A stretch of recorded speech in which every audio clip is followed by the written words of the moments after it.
ચારેય તરફ જળ પ્રલય, ખેતરોના ખેતરો ડૂબી ગયા, કૃષિ પાકોની જળ સમાધિ જુઓ। જળ પ્રલયથી ચારેય તરફ મચેલી તબાહીના આકાશી દ્રશ્યો ગીર સોમનાથ જિલ્લાના છે। 18 અને 19મી ઓગસ્ટે મુશળધાર 15 ઇંચ વરસાદે જળ પ્રલયના દ્રશ્યો સર્જી દીધા। ખાસ કરીને સૂત્રાપાડાના કનેહર વિસ્તારના 500થી વધુ વીઘા કૃષિ જમીન બેટમાં ફેરવાઈ ગઈ છે।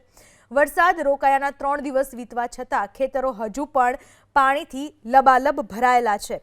ખેડૂતોએ વાવેતર કરેલ મગફળી, સોયાબીન, જુવાર, મકાઈ સહિતનો પાક પાણીમાં ગરકાવ થઈ ગયો। સ્થિતિ એવી ઉત્પન્ન થઈ છે કે ખેડૂતો ખેતરે પણ નથી જઈ શકતા। ખેડૂતોનો આરોપ છે કે દર વર્ષે ચોમાસામાં જળબંબાકારની સ્થિતિ સર્જાય છે।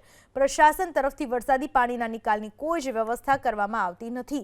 દર વર્ષે વરસાદી પાણી ભરાતા ખેડૂતોને આર્થિક નુકસાની વેઠવાનો વારો આવે છે। ખેડૂતોએ તો એવો પણ આરોપ લગાવ્યો કે અનેક વખત પ્રશાસનને રજૂઆત કર્યા છતાં હજુ સુધી વરસાદી પાણીના નિકાલની કોઈ વ્યવસ્થા કરવામાં નથી આવી। વરસાદી પાણીના યોગ્ય નિકાલ કરવામાં આવે તેવી ખેડૂતોએ માંગ કરી છે।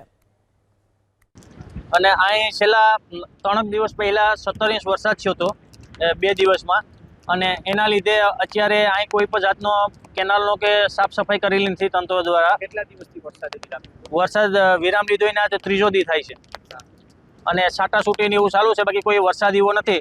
તો એ અત્યારે 2 થી લઈને 5 ફૂટ લગી જમીનોમાં પાણી ભરેલા છે, અને આ બેદરકારીને કારણે, તંત્રની બેદરકારીને કારણે અટાણે આખી કેનલ છે એ બાવરું અને બધી હલવાઈ ગયેલ છે, એટલે આખી કેનાલ બંધ છે। અહીંથી કોઈ જાતનો વર્ષોથી આપણે 25 વર્ષથી અરજી દઈએ, કલેક્ટર સાહેબને રૂબરૂ પર જઈ ગયેલ છે, છતાંય કોઈ પણ જાતનું અહીં પાણીનો નિકાલ કોઈ પણ જાતનો કરેલ નથી, ને તમારી સામે છે। અહીં પાક તો અટાણે નિષ્ફળ હોય જ ગયો। અટાણે 4 ને 5 દિવસથી પાણી ભરેલું જ છે, તો કોઈ પણ જાતનો નિકાલ જ નથી, તો આસ્તા મહિનો દિવસ લગી પાણી ભર્યું રહે એમને। વાવેતર અમુકે મગફળી કરેલ હતી, અમુકે સોયાબીન કરેલ હતા, અમુકે નાળિયેરીનો બગીચો હોય, બધી નિષ્ફળ જઈ ગયેલ છે। ને આ વિસ્તારમાં દર વર્ષે પાણીના ભરાવથી લાખો રૂપિયાનું નુકસાન થાય ને પાક ફેલ જાય છે। આ વર્ષે પણ 17 થી 20 ઇંચની આજુબાજુ વરસાદ થયેલ છે અમારા વિસ્તારમાં, ને કેનાલ હોવા છતાં પાણીનો જરાય પણ નિકાલ નથી, ને ખેડૂતના લાખો રૂપિયાના પાક બળીને ફેલ થઈ ગયા। એટલે અમારા તંત્રને એવી જ વિનંતી છે કે ખેડૂતને પૂરતું વળતર મળે અને આ પાણીનો નિકાલ છે ને કાયમી ધોરણે થાય એવી અમારી વિનંતી છે।